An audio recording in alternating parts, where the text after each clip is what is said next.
Hello everyone. MS word के पिछले video में हम लोगों ने टेबल के लेआउट टैब के सेल अलाइनमेंट के ऑप्शंस तक पढ़ा था। अब उसके आगे हम लोग शुरू करते हैं। अगर किन्हीं का ये वीडियो मिस हो गया हो तो लिंक पे क्लिक करके उस वीडियो पर जाकर उन पीछे छूटी हुई वीडियोस के बारे में समझ सकते हैं। अगला हमारा ऑप्शन है टेक्स्ट डायरेक्शन। टेक्स्ट डायरेक्शन का मतलब सेल में जो टेक्स्ट लिखे हुए हैं हम उनके डायरेक्शन को चेंज कर सकते हैं। फॉर एग्जांपल सपोज सेल में एक वर्ड लिखा हुआ है आशु, हम चाहते हैं कि हम इसके डायरेक्शन में कुछ चेंज कर लें। उसके लिए सिंपली हम लोग लेआउट टैब पे क्लिक करेंगे, टेक्स्ट डायरेक्शन पे क्लिक करेंगे। डायरेक्शन पे क्लिक करते ही देखिए कि ये जो टेक्स्ट है ये ऑटोमेटिकली डिफरेंट डायरेक्शंस में मूव कर रहा है। बेसिकली 3 तरह के डायरेक्शंस हैं, इन तीनों डायरेक्शन में हमारा टेक्स्ट ये मूव कर रहा है। जो डायरेक्शन हमारे रिक्वायर्ड होगी उस डायरेक्शन को हम लोग अपने सेल में अप्लाई कर सकते हैं। तो सिंपली टेक्स्ट डायरेक्शन को अप्लाई करने का तरीका क्या है कि जिस सेल के टेक्स्ट के डायरेक्शन को चेंज करना हो उस सेल पे क्लिक करेंगे, लेआउट टैब पे क्लिक करेंगे और टेक्स्ट डायरेक्शन पे हम लोग क्लिक करेंगे और जो डायरेक्शन हमारी रिक्वायर्ड होगी उस डायरेक्शन को हम लोग अप्लाई कर लेंगे। उसके स्टेप्स लिख लेते हैं हम लोग। Steps to change text direction.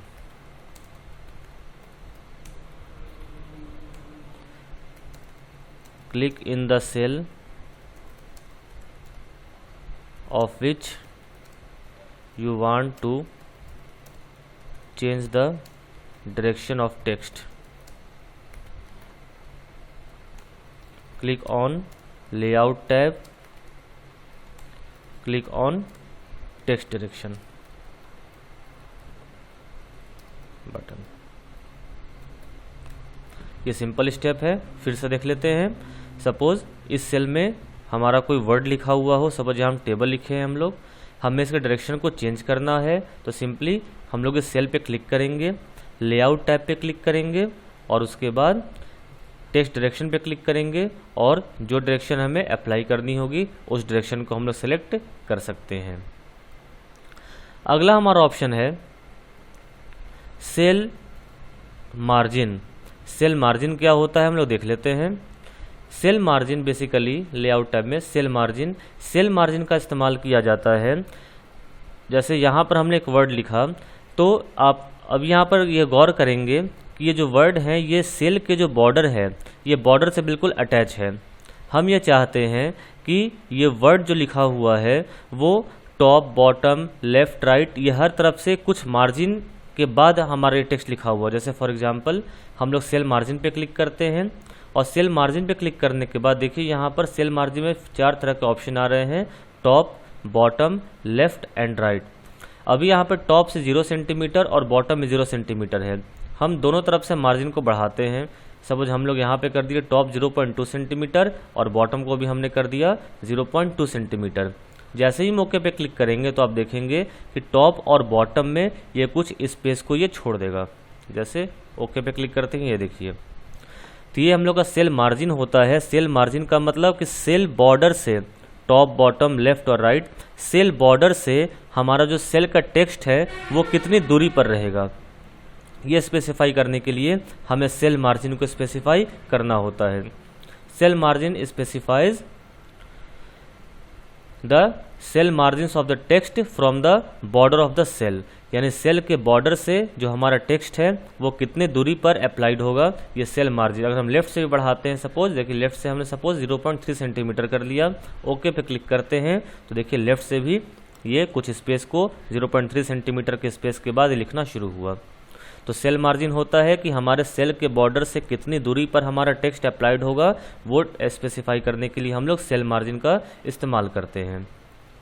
Cell margin में हम अपने सेल्स को भी के बीच में भी हम लोग स्पेस को हम लोग अलाउ कर सकते हैं। जैसे आप यहाँ देखें डिफ़ॉल्ट सेल स्पेसिंग में एक ऑप्शन है अलाउ स्पेसिंग बिटवीन सेल्स। इस चेकबॉक्स को हम लोग चेक कर देंगे और चेक करने के बाद सपोज हम लोग यहाँ पर एक पर्टिकुलर स्पेस सपोज 0.2 सेंटीमीटर हमने स्पेस यहाँ पर अप्लाई किया और हम ओके पे क्लिक करेंगे।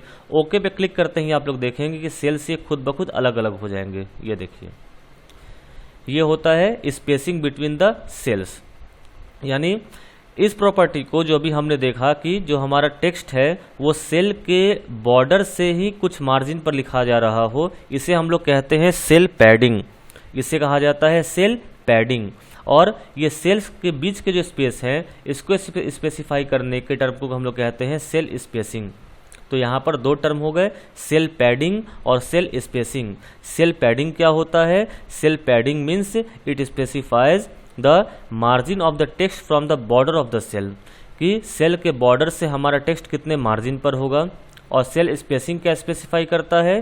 Cell spacing specifies the space between the cells, यानी कि हमारे सेल के बीच में कितने स्पेस होंगे। ये क्लियर हो गया होगा। तो सेल मार्जिन दो काम के लिए इस्तेमाल किया जाता है, सेल पैडिंग और सेल स्पेसिंग के लिए। तो लिख लेते हैं हम लोग सेल मार्जिन।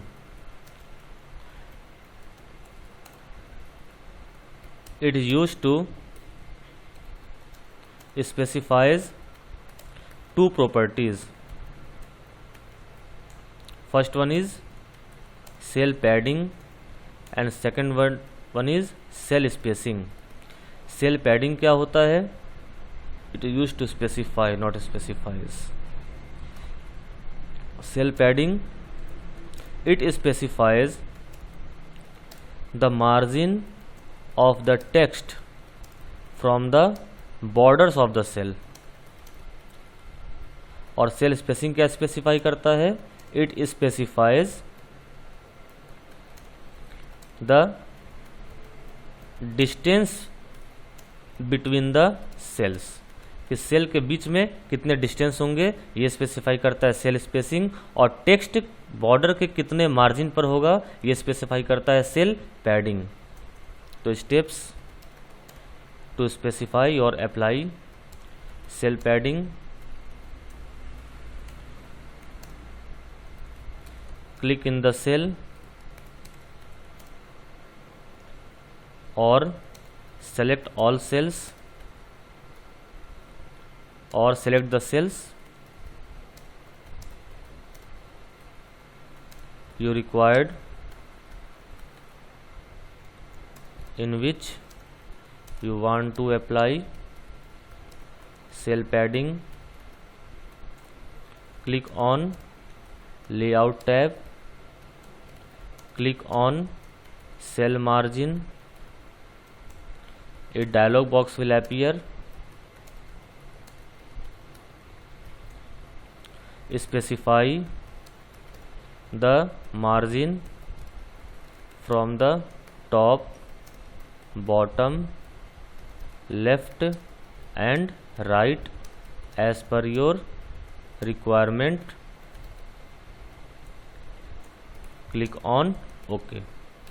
तो ये स्टेप्स हो गए सेल पैडिंग को स्पेसिफाई करने के लिए, अप्लाई करने के लिए। अगला है steps to apply cell spacing.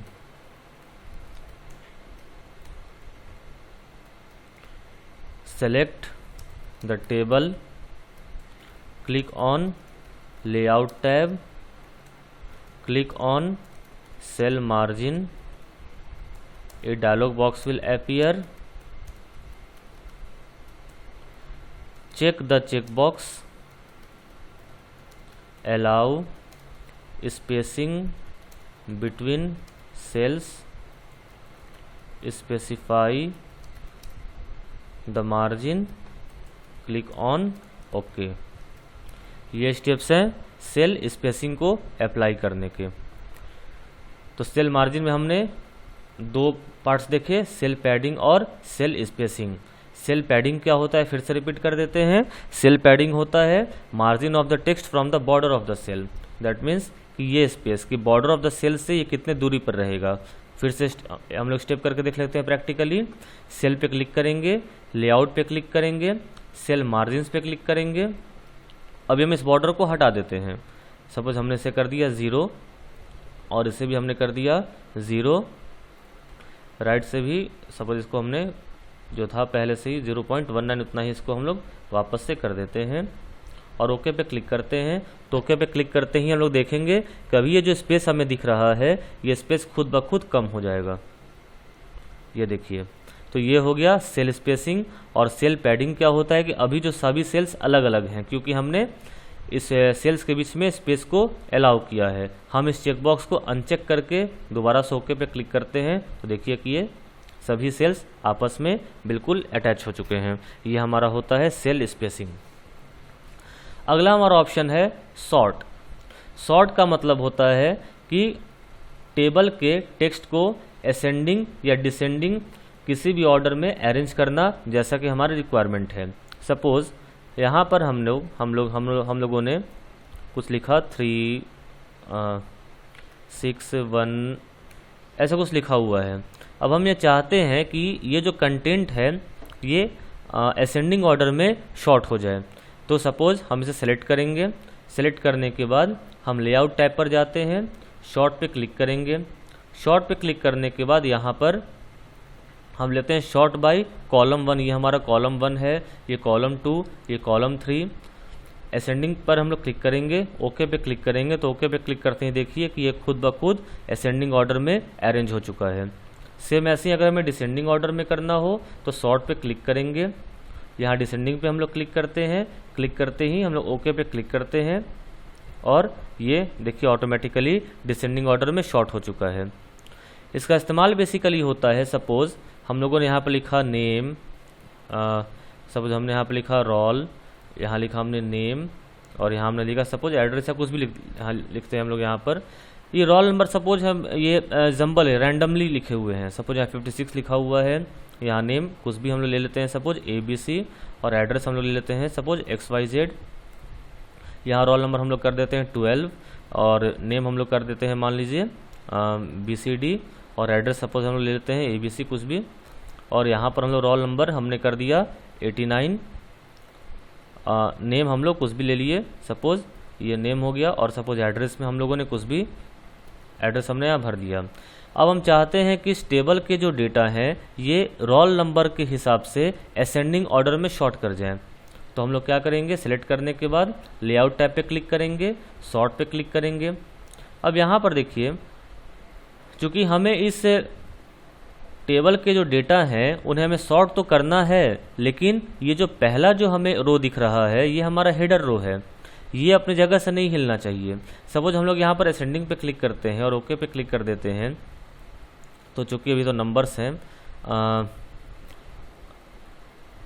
मान लीजिए हम लोग इसे कॉलम 2 से करते हैं। हमने यहाँ पर लिया सॉर्ट बाय कॉलम 2, तो कॉलम 2 में तो हमारा ये सब कुछ टेक्स्ट है। हम यहाँ पे इसे असेंडिंग पे क्लिक करके हम लोग क्लिक कर देते हैं ओके पर। तो यहाँ पर देखिए कि चूँकि जो n है ये इस टेक्स्ट में d के बाद आता है, तो ये जो टेबल का जो रो था उसे भी इसने शॉर्ट कर लिया, तो ये एप्लीकेबल नहीं है। टेबल का जो हेडर रो होता है वो अपने जगह से नहीं हिलना चाहिए। तो उसके लिए हम लोग क्या करेंगे, फिर से देख लेते हैं क्या प्रॉब्लम हुई। हम लोगों ने शॉर्ट ऑप्शन पे क्लिक किया, यहाँ पे हम लोग किया हम लोगों ने शॉर्ट बाय कॉलम 2, ये कॉलम 1 है, ये कॉलम 2 है, ये कॉलम 3 है। हमने किया शॉर्ट बाय कॉलम 2 और हमने यहाँ असेंडिंग पे क्लिक किया। तो ये क्या करेगा कि ये चारों रो को कंसीडर करते हुए, जैसे हम लोग ओके पे क्लिक करेंगे तो ये चारों रो को कंसीडर करेगा और पूरे डेटा को असेंडिंग ऑर्डर में शॉर्ट कर देगा। ये देखिए, तो यहाँ पर जो हम लोग का हेडर रो था वो भी नीचे आ गया, जो कि सही नहीं है, लॉजिकली ये गलत है। हमारा हेडर हमारे जगह पर ही होना चाहिए। तो उसके लिए हम लोग क्या करेंगे, शॉर्ट पे क्लिक करेंगे और शॉर्ट पे क्लिक करने के बाद नीचे देखिए एक ऑप्शन आ रहा है, my list has header row no header row. तो अभी बाय डिफ़ॉल्ट ये नो हेडर रो पे सिलेक्टेड है, हम इसे हेडर रो पे क्लिक कर देंगे। दैट मीन्स कि हमारे लिस्ट में हेडर है। ये सिलेक्ट करने से क्या होता है कि जो हमारा पहला रो है ये इसमें कोई चेंजेस नहीं करेगा, पहले रो को वैसे का वैसा ही छोड़ देगा। अब हम लोग लिखते हैं शॉर्ट बाय, सपोज हमने नेम कर दिया, कोई दिक्कत नहीं, और इसे हम लोग कर देते हैं असेंडिंग ऑर्डर। तो असेंडिंग ऑर्डर में करते ही क्या होगा कि रोल नेम एड्रेस ये अपने जगह पर ही रहेगा। अभी हमने देखा था कुछ देर पहले कि ये भी सबसे नीचे आ चुका था, लेकिन अब चूंकि हमने कह दिया है कि हमारे लिस्ट में हेडर रो है तो ये अपने जगह पे रहेगा और ये तीनों डेटा को असेंडिंग ऑर्डर में शॉर्ट करेगा उसके ऑर्डर के अनुसार। तो ABC सबसे ऊपर चला जाएगा, BCD नीचे और ये डी तो नीचे है ही। हम जैसे ही ओके पे क्लिक करते हैं तो देखिए कि ये जो हमारा हेडर रो था वो अपने जगह पर बिल्कुल कांस्टेंट रहा, ये अपनी जगह से नहीं हिला, लेकिन बाकी जो डेटा है वो खुद ब खुद असेंडिंग ऑर्डर में शॉर्ट कर गए। या सपोज हम लोग रोल नंबर से कर लेते हैं, हम लोग शॉर्ट पे क्लिक किए, हमें करना है माई लिस्ट हैज, हमने यहाँ सेलेक्ट कर लेंगे हेडर, हेडर पे क्लिक करने के बाद हमें करना है रोल से, तो यहाँ क्लिक कर लेंगे हम लोग रोल पर, और असेंडिंग ऑर्डर दैट मीन्स कि 12 ऊपर आना चाहिए, 56 उसके नीचे और लास्ट में 89। तो 12 के सामने नेम है हम लोग का BCD, एड्रेस है ABC और 56 के नाम के आगे ABC। हम ओके पे क्लिक करते हैं, तो आप ओके पे क्लिक करते हैं देखिए कि 12 यहाँ पर आ गया, और उसके साथ में जो उसके कॉरस्पॉन्डिंग जो डेटा हैं वो भी खुद ब खुद अपने जगह से रिप्लेस हो रहे हैं, इसलिए डेटा लॉस होने का यहाँ पर कोई खतरा नहीं है। और हम लोग देखते हैं कि रोल नंबर के अनुसार जो हम लोगों का डेटा है वो ऑटोमेटिकली शॉर्ट कर गया, दैट मीन्स अरेंज हो गया। डिसेंडिंग में करना हो, शॉर्ट पे क्लिक करते हैं, my table list has header row, roll number पे डिसेंडिंग पे हम लोगों ने क्लिक किया और क्लिक करते ही ओके पे क्लिक करते हैं, तो देखिए ये डिसेंडिंग ऑर्डर में या खुद ब खुद हमारा डेटा शॉर्ट कर गया। तो ये होता है सॉर्ट, कि हम अपने टेबल के डेटा को एज पर आवर रिक्वायरमेंट असेंडिंग या डिसेंडिंग ऑर्डर में अरेंज कर सकते हैं। अगर हमारे टेबल में हेडर रो है तो हम नीचे जो हमारा ऑप्शन दिया हुआ है my list has header row पे सेलेक्ट कर लेंगे, अगर हेडर रो नहीं है तो नो हेडर रो पे सेलेक्ट कर लेंगे। दोनों ही ऑप्शंस में हम लोगों ने देखा कि सेलेक्ट करने से क्या चेंजेस हो रहे हैं और क्या नहीं हो रहे हैं। जैसे ये सिलेक्ट किया हुआ नहीं था, अब इसके स्टेप्स को हम लोग लिख लेते हैं। Sort, it is used to arrange the data of the table either in ascending or descending order.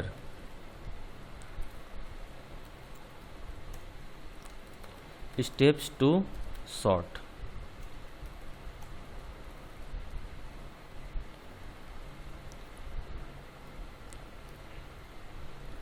Select the table, click on layout tab, click on sort. A dialog box will appear. Select the radio button. इस button को हम लोग radio button कहते हैं। ये जो round button जो हमें दिखता है इस बटन को रेडियो बटन कहा जाता है। रेडियो बटन में एक बार में कोई एक ही बटन सिलेक्ट होगा, दोनों बटन सिलेक्ट नहीं हो सकते हैं, इसे हम लोग रेडियो बटन कहते हैं।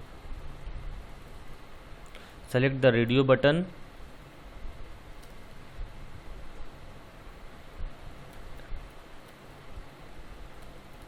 according to the option if the table contains header row or not. Select the option sort by column. Select the radio button, ascending or descending as required. Click on OK. तो ये steps हैं table के किसी भी data को sort करने के। एक बार फिर से प्रैक्टिकली देख लेते हैं। सबसे पहले हम लोग टेबल को सेलेक्ट करेंगे, लेआउट टैब पर जाएंगे और सॉर्ट पे क्लिक करेंगे।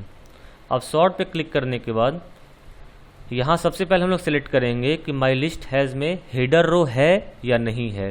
हेडर रो का मतलब जैसे अभी हमारे टेबल में हेडर रो है, रोल, नेम, एड्रेस, ये हमारे हेडर रो इसे हम लोग कहते हैं, जो स्पेसिफाई करते हैं कि नीचे के डेटा किस टाइप के हैं।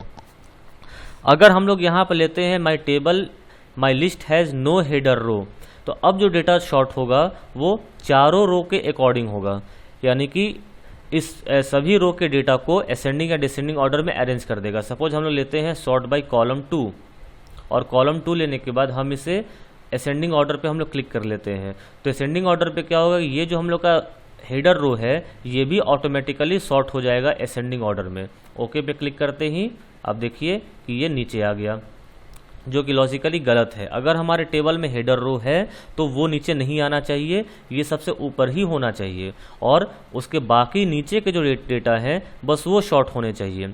तो उसके लिए हम लोग क्या करेंगे, सॉर्ट पे क्लिक करेंगे और सिलेक्ट कर लेंगे my list has header row. अब हम लोग कर लेंगे सॉर्ट बाय नेम या रोल नंबर, जैसे भी हम लोग करना चाहें। अब देखिए नेम पर भी करने के बाद हम लोग क्लिक करते हैं डिसेंडिंग पर, असेंडिंग पर क्लिक करते हैं हम लोग। ओके पे क्लिक करेंगे तो देखिए कि जो हम लोग का नेम है बस वो असेंडिंग ऑर्डर में शॉर्ट हुआ है, जो हेडर रो है वो अपने जगह पर बिल्कुल कांस्टेंट है। तो ये स्टेप्स हैं टेबल में डेटा को सॉर्ट करने के। अगला इसमें हमारा ऑप्शन है रिपीट हेडर रोज। बहुत ही अच्छा ऑप्शन है ये, इसके बारे में ही देखते हैं हम लोग। रिपीट हेडर रोज में क्या होता है, सपोज अभी हमारे टेबल में यहाँ पर ही हेडर रो दिया हुआ है, हम इसे थोड़ा बोल्ड कर लेते हैं और इसे हम सेंटर में कर लेते हैं। अभी हमारे टेबल में हेडर रो दिया हुआ है, मान लेते हैं ये टेबल भरते भरते अचानक से वो दूसरे पेज पर आ गया, यानी कि जो डेटा है वो एक पेज पर एडजस्ट नहीं हो पाया और टेबल हमारा दूसरे पेज पर भी आ गया। तो देखिए हम अपने टेबल को बढ़ाते हैं। टेबल को रो को बढ़ाने के लिए सिंपली अगर हम टैब का इस्तेमाल करेंगे तो हमारा रो ऑटोमेटिकली बढ़ता जाएगा। जैसे देखिए सबसे पहले भी हमारा कर्सर यहाँ पर है, मैं ऑन स्क्रीन कीबोर्ड ऑन कर देता हूँ।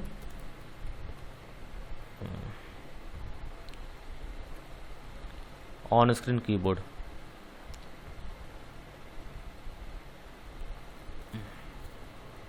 हाँ। अब यहाँ पर देखिए अभी सपोज कि हमारा जो कर्सर है वो इस सेल पे क्लिक है, जैसे ही हम टैब पे क्लिक करेंगे ये खुद ब खुद ये नेक्स्ट सेल में शिफ्ट होता जाएगा कर्सर। ये देखिए टैब पे क्लिक करते ही यहाँ पर आया, अगेन टैब पर क्लिक करते हैं अगेन यहाँ पर आया। तो देखिए अभी टैब पे क्लिक करते ही ये आगे बढ़ता जाएगा। अब यहाँ के बाद तो हमारा कोई रो नहीं है, कोई भी सेल नहीं है, तो जैसे हम यहाँ पर टैब पे क्लिक करेंगे ऑटोमेटिकली ये एक न्यू रो को इंसर्ट कर देगा। ये देखिए इस तरीके से आगे बढ़ते जाएंगे और एक नया रो हमारा इंसर्ट होते जाएगा। तो नए रो को इंसर्ट करने के लिए ज़रूरी नहीं कि बार बार हम लोग लेआउट में जाएं और यहाँ पर इंसर्ट बिलो पे हम लोग बार बार क्लिक करें, सिर्फ टैब पर क्लिक करने से ही एक नए रो को ऑटोमेटिकली इंसर्ट हो सकता है वाया कीबोर्ड। तो हम टैब पे क्लिक करते ही हम अपने रो को बढ़ाते हैं और रो को बढ़ाते बढ़ाते हम आते हैं सेकंड पेज पर। तो देखिए सेकंड पेज पर आने पे क्या हुआ, जैसे हम सेकंड पेज पर आते हैं तो यहाँ पर टेबल में रो जो हेडर था वो हेडर यहाँ पर स्पेसिफाइड नहीं है, यानी यहाँ पर जो हमने हेडर दिया था रोल नेम एड्रेस, वो रोल नेम एड्रेस यहाँ पर लिखा हुआ नहीं है। दैट मीन्स कि यहाँ पर सीधे हमारा जो डेटा है वो फिलअप होगा। तो उस केस में क्या होता है, हमें बार बार पेज पलट कर देखना पड़ता है कि वो किस हेडर के अंडर में वो डेटा स्पेसिफाइड है, तो काफ़ी प्रॉब्लम होती है। हम ये चाहते हैं कि जो ये हेडर है रोल नेम एड्रेस, जो हेडर यहाँ पर लिखा हुआ है वही हेडर जैसे ही हमारा टेबल सेकंड पेज पे इंसर्ट करे तो ऑटोमेटिकली जो पहला रो है वो हेडर रो बन जाए। तो उसके लिए हम लोग ऑप्शन पे इस्तेमाल करेंगे रिपीट हेडर रोज का। सबसे पहले हम वापस चलते हैं, यहाँ पर हम लोग आ गए।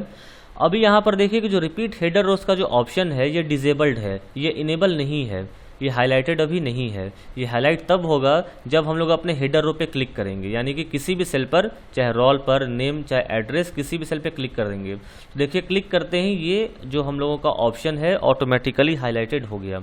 अब सिंपली इस पर हम लोग क्लिक कर लेते हैं, बस इस पर हम लोगों ने क्लिक कर दिया। अब हम अपने टेबल को बढ़ाते हैं, रो को हम लोग बढ़ाते हैं। अब देखिए जैसे ही ये हमारा टेबल सेकंड पेज पे इंसर्ट होगा वैसे ही ऑटोमेटिकली ये देखिए जो पहला रो है वो हेडर रो खुद ब खुद यहाँ पर आ चुका है। हमें यहाँ पर दोबारा इसे टाइप करने की कोई ज़रूरत महसूस नहीं हुई। तो इसे कहते हैं हम लोग repeat header rows. That means कि जितने, अब यहाँ से भी हम लोग थर्ड पेज पर आते हैं तो देखिए कि थर्ड पेज पर भी जो पहला रो है वो ऑटोमेटिकली हेडर रो में खुद ब खुद कन्वर्ट हो जाएगा। ये देखिए, तो ये फ़ायदे होते हैं रिपीट हेडर रोज पे क्लिक करने के कि अगर हमारा टेबल सेकंड पेज या नेक्स्ट पेज में अगर इंसर्ट हो जाता है तो जो पहला रो है वो खुद ब खुद हेडर रो बना हुआ रहेगा, हमें दोबारा उसे बनाने की ज़रूरत नहीं पड़ेगी। ये बहुत ही अच्छा ऑप्शन है टेबल का, रिपीट हेडर रोज। तो रिपीट हेडर रोज का इस्तेमाल क्यों होता है, repeat header row is used to insert the header row when the table automatically shifted to the next page। एक नए टेबल रो को इंसर्ट करने के इस्तेमाल में आता है जब हमारा टेबल खुद ब खुद नेक्स्ट पेज में शिफ्ट कर जाता है। Repeat header rows, it is used to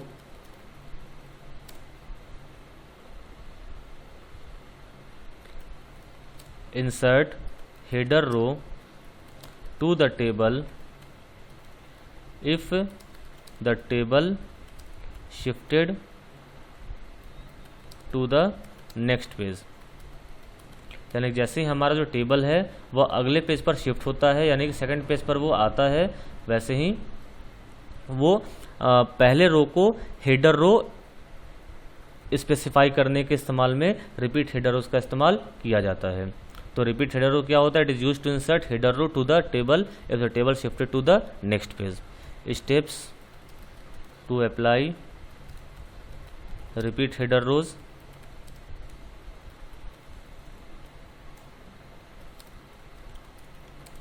click in any cell of the header row,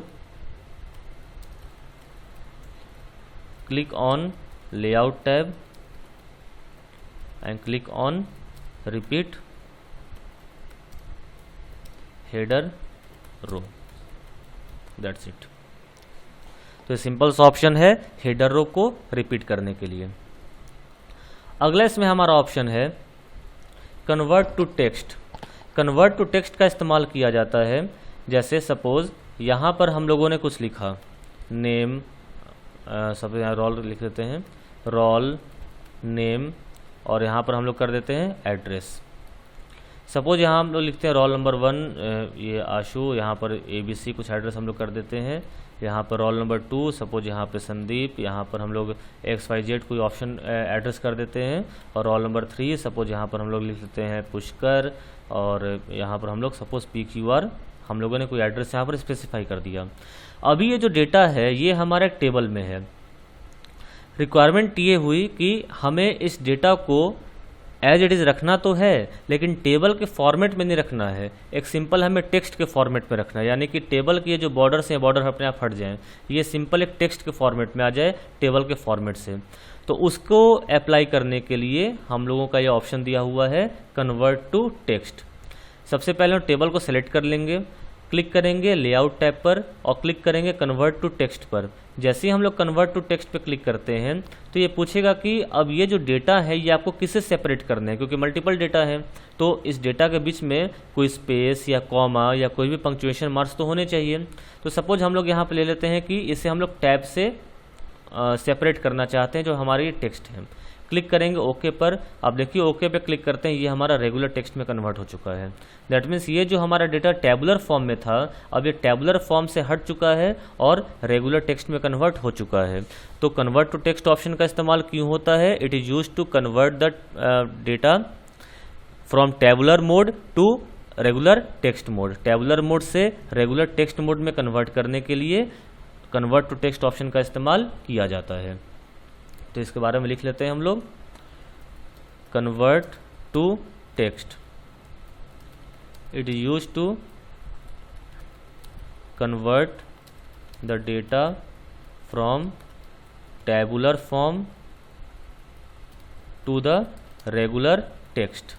tabular form से रेगुलर टेक्स्ट में कन्वर्ट करने के लिए कन्वर्ट टू टेक्स्ट का इस्तेमाल किया जाता है। Steps to convert to text, convert to text के हाँ तो steps to convert to text हमारे होंगे, सेलेक्ट द टेबल,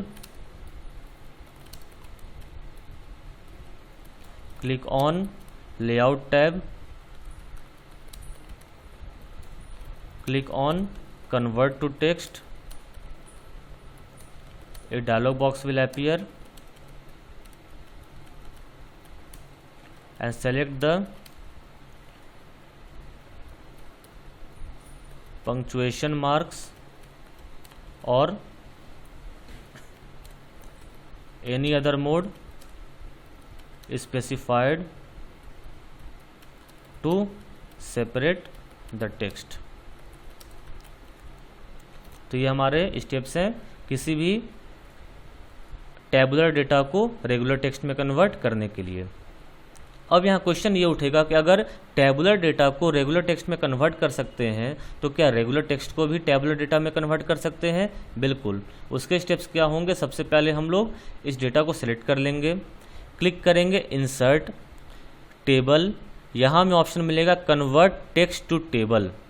ध्यान दीजिएगा कि टेक्स्ट को टेबल में कन्वर्ट करने के लिए लेआउट टैब में कोई ऑप्शन नहीं है, क्योंकि लेआउट टैब तभी आएगा जब टेबल होगा, और फिलहाल यहाँ टेबल तो है ही नहीं। इसलिए सिलेक्ट करने के बाद इंसर्ट पे क्लिक करेंगे, टेबल पे क्लिक करेंगे और यहाँ पर आएगा कन्वर्ट टेक्स्ट टू टेबल। इस पर क्लिक किया हम लोगों ने। यहाँ पर हम लोग स्पेसिफाई कर लेंगे number of columns and number of rows. तो हमारे यहाँ नंबर ऑफ़ कॉलम्स हमारे यहाँ पर हो गए 3, और रोज़ तो ये डिजेबल है क्योंकि यहाँ पर ऑटोमेटिकली हमें दिख रहा है कि यहाँ पर 4 रो हैं। हम कॉलम के संख्या को बढ़ा या घटा सकते हैं। तो हम लोग यहाँ पर नंबर ऑफ़ कॉलम 3 ही कर देते हैं, क्लिक कर देते हैं ओके पर। यहाँ पर देख लेंगे कि जो टेक्स्ट है वो किससे सेपरेटेड हुए हैं, तो चूँकि टैब से हुए हैं, टैब पर सिलेक्टेड है ये। ओके पे हम लोग क्लिक करेंगे तो देखिए वापस से जो हमारा डेटा है वो टैबुलर फॉर्म में आ चुका है। तो हम लोग अपने टैबुलर डेटा को रेगुलर टेक्स्ट में भी कन्वर्ट कर सकते हैं और रेगुलर टेक्स्ट को टैबुलर फॉर्म में भी कन्वर्ट कर सकते हैं। तो अब अगला हम लोग लिख लेते हैं convert text to table, convert text to table. It is used to convert the regular text to the table. Regular text को टेबल में कन्वर्ट करने के लिए इस ऑप्शन का इस्तेमाल किया जाता है। Steps to convert text to table, select the text, second click on insert tab, click on table drop button, click on convert text to table. A dialog box will appear. Specifies the number of rows and columns.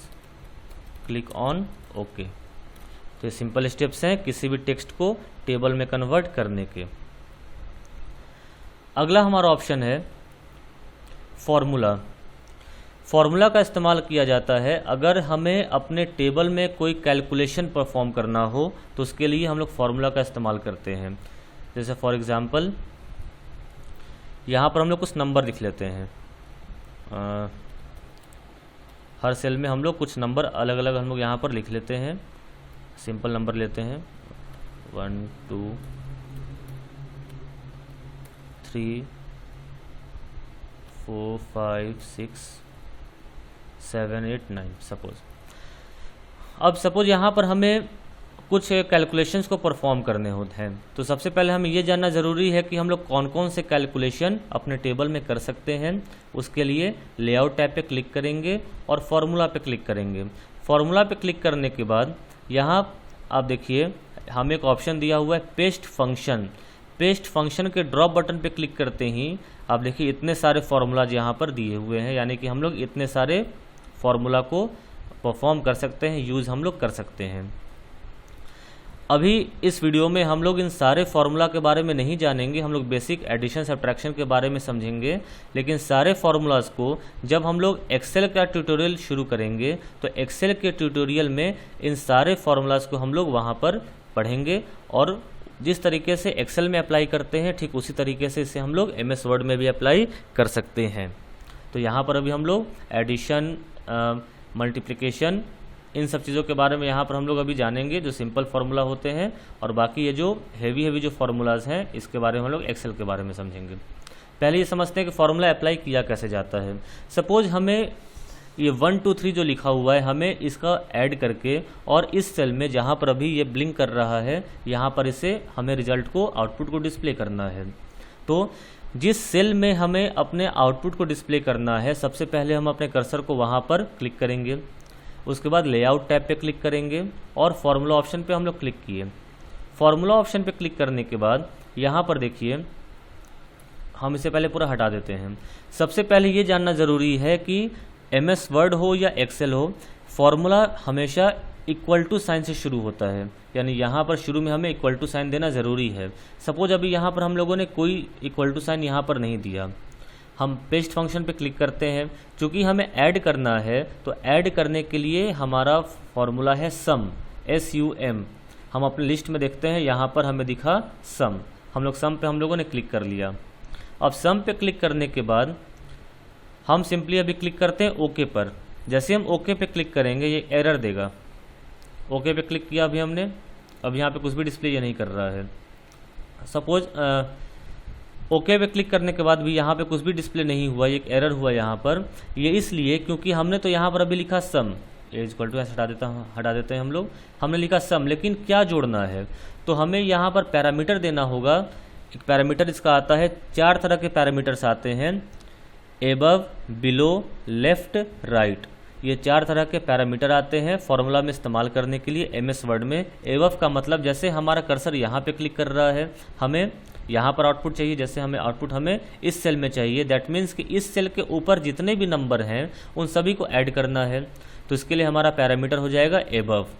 अब suppose कि इसके ऊपर हमारा एक cell होता और इस cell में हमें इन तीनों का सम चाहिए होता, तो यहाँ पर हमारा पैरामीटर क्या हो जाएगा, बिलो। सपोज हमें पहले ले लेते हैं लेफ्ट, हमें इस सेल में हमें इन तीनों कॉलम्स के वैल्यू को ऐड करके इसका आउटपुट हमें यहाँ पर चाहिए, तो उसके लिए हमें हमारा पैरामीटर हो जाएगा राइट।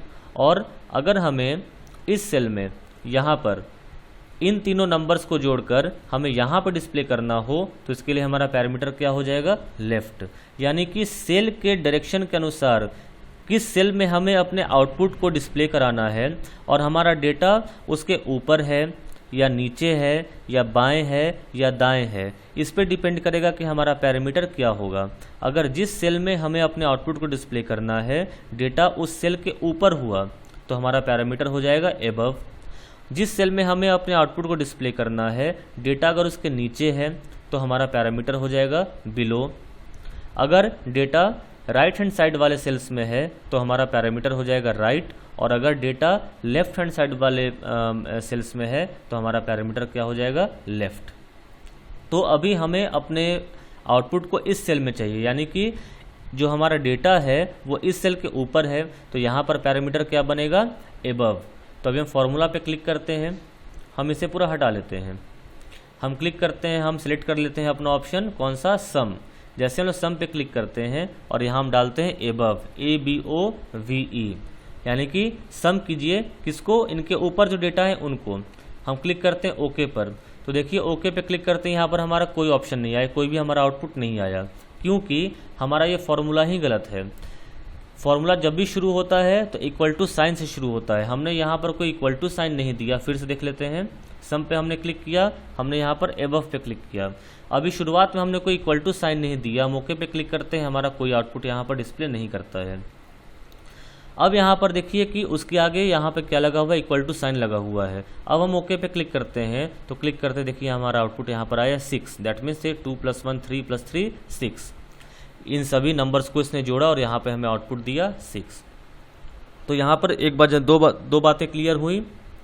पहला ये कि जब भी फॉर्मूला शुरू होगा तो इक्वल टू साइन से शुरू होगा, और फॉर्मूला के अंदर सपोज यहाँ पर हम इसे डिलीट करते हैं और हम इस पैरामीटर को यहाँ से हटा देते हैं। जैसे हम इस पैरामीटर को यहाँ पर हटाएंगे तो एक सिंटैक्स एरर आएगा, देखिए यहाँ लिखा हुआ है सिंटैक्स एरर, क्योंकि हमने फार्मूला तो स्पेसिफाई कर दिया है लेकिन फार्मूला में हमने ये स्पेसिफाई नहीं किया कि कौन से डेटा को ऐड करना है, डेटा उसके ऊपर है, नीचे है, दाएं है या बाएं है। तो हमें यहाँ पर पैरामीटर को स्पेसिफाई करना ज़रूरी है, तब जाके हमारा सही आउटपुट आएगा। बातें यहाँ तक क्लियर हैं। अब सपोज हमें अपने इसके ऊपर एक सेल ये ब्लैंक था, हमने यहाँ पर एक नंबर हमने लिख दिया सपोज 10, तो 10 लिखते ही हमारा ये जो आउटपुट का सेल है ये अपडेट नहीं हुआ, क्योंकि 10 लिखने का मतलब है कि अब इसके अगर हमने यहाँ पे एबव हमने पैरामीटर लगाया है, तो ये नंबर भी ऐड होना चाहिए और ये नंबर ऐड होते ही यहाँ पर आउटपुट हो जाना चाहिए 16। तो अपने आउटपुट को अपडेट करने के लिए सबसे पहले जैसे यहाँ पर हमने 10 लिखा, उसके बाद हम अपने आउटपुट सेल में आएंगे, इसे सेलेक्ट करेंगे। सेलेक्ट करने के बाद हम इस पर राइट क्लिक करेंगे। राइट क्लिक करते ही एक ऑप्शन आएगा अपडेट फील्ड। हम अपडेट फील्ड पे क्लिक करेंगे तो देखिए हमारा ये आउटपुट जो है वो अपडेट होकर 16 हो गया। फिर से देख लेते हैं। सपोज हमने यहाँ पर कर दिया 1 के जगह पर हमने इसे लिख दिया सपोज 9, तो 9 पे क्लिक करते ही अभी हमारा आउटपुट अपडेट नहीं हुआ है, जबकि हमारा आउटपुट 10 + 9 19 to 21 और फिर 24 हो जाना चाहिए। तो हम इसे सेलेक्ट करेंगे। सेलेक्ट करने के बाद राइट क्लिक करेंगे और राइट क्लिक करने के बाद क्लिक कर देंगे अपडेट फील्ड पर, तो हमारा जो आउटपुट है वो अपडेट हो जाएगा। आउटपुट को अपडेट करने का शॉर्टकट भी है F9। आउटपुट को अपडेट करने का शॉर्टकट की एक होता है हमारे पास F9। अगर हम F9 पे क्लिक करते हैं, ऑन स्क्रीन कीबोर्ड में फंक्शन की नहीं है तो इसे यहाँ से हम आपको नहीं दिखा पाएंगे। हाँ है, ओके। हम यहाँ पर सपोज किसी वैल्यू को चेंज करके हम यहाँ लिख देते हैं 20। अब 20 लिखते ही यहाँ पर हमारा आउटपुट अपडेट नहीं हुआ, हम इसे सिलेक्ट करेंगे और सिलेक्ट करने के बाद हम प्रेस कर लेंगे F9। F9 प्रेस करते हैं, देखिएगा कि जो आउटपुट है ये खुद ब खुद चेंज हो जाएगा। ये आउटपुट 20 + 10 30 39 3 42 हो जाएगा। ये देखिए। तो अपने आउटपुट फील्ड को अपडेट करने के दो तरीके हैं, या तो सिलेक्ट करके हम राइट क्लिक करेंगे और अपडेट फील्ड पे क्लिक करेंगे, या सिलेक्ट करके सिंपली हम लोग अपने कीबोर्ड से F9 बटन को प्रेस करेंगे तो हमारा आउटपुट अपडेट हो जाएगा। तो अब तक हम लोगों ने जाना कि फॉर्मूला शुरू करने के लिए फॉर्मूला इक्वल टू साइन से शुरू होता है। फॉर्मूला में पैरामीटर देना ज़रूरी है, नहीं तो सिंटैक्स एरर देगा। और फॉर्मूला फील्ड को अपडेट भी हम लोग कर सकते हैं। अपडेट करने के दो तरीके हैं, सेलेक्ट करके राइट क्लिक करके अपडेट फील्ड पे क्लिक करेंगे, या सेलेक्ट करके हम लोग सिंपली F9 बटन को प्रेस करेंगे। अब यहाँ पर एक क्वेश्चन ये अराइज होता है कि सपोज कि हमें इस सेल में आउटपुट तो चाहिए, लेकिन हमें इसके ऊपर का डेटा नहीं बल्कि रैंडमली हमें कोई डेटा सिलेक्ट करना है। सपोज हम कोई और नंबर्स हम नीचे लिख देते हैं कहीं पर भी, हम ऐसे कोई भी नंबर यहाँ पर हम लोग ऐसे इसको फिल कर लेते हैं।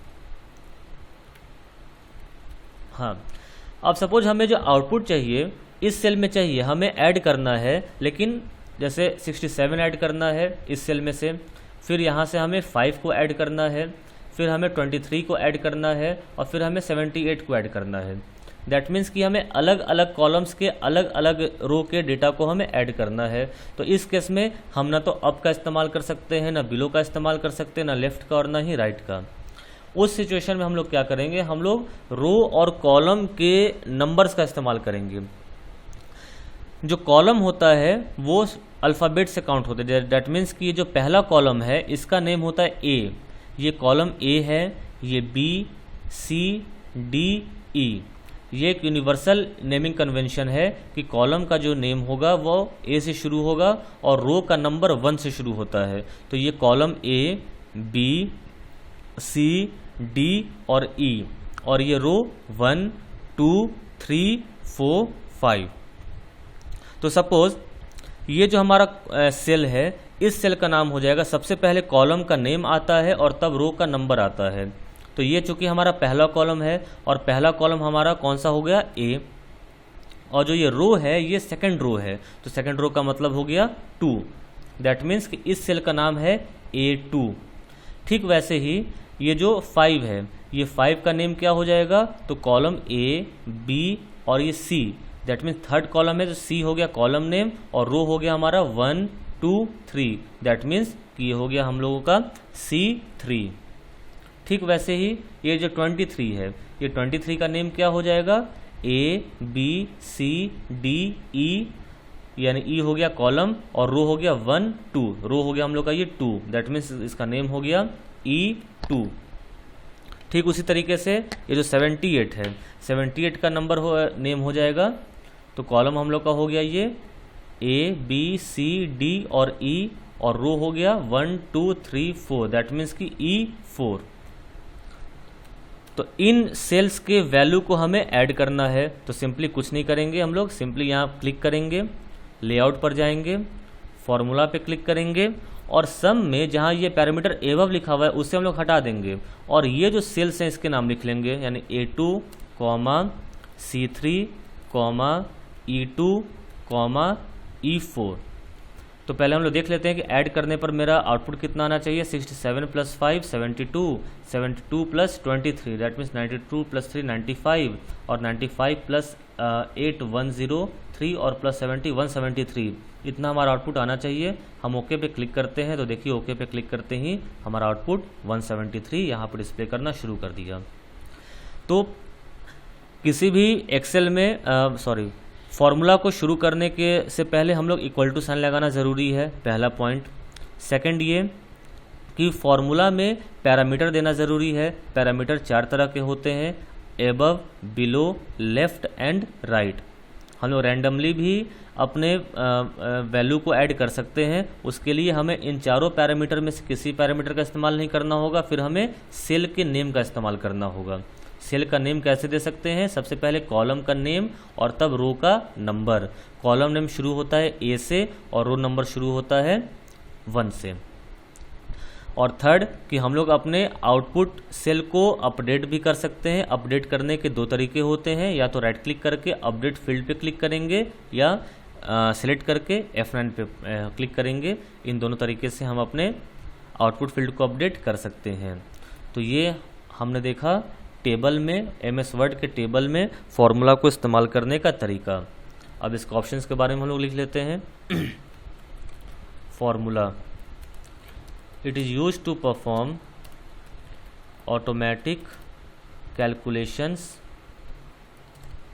इन the table. Steps to apply formula, नहीं पहले कुछ रूल्स के बारे में जान लेते हैं हम लोग। A formula must, it starts with equal to sign. Second, parameter must be assigned inside the formula. There are 4 types of parameters that can be used: above, below, left and right. We can also use cell names as the parameters. और तीसरा, results can be updated inside the table. To update the result,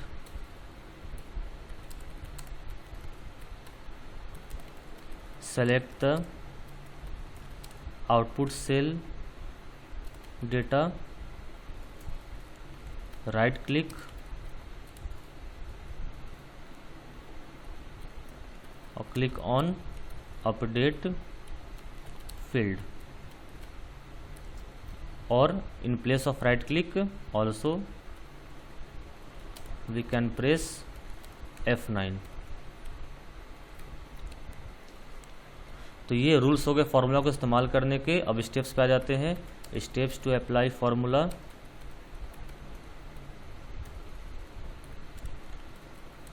click the cursor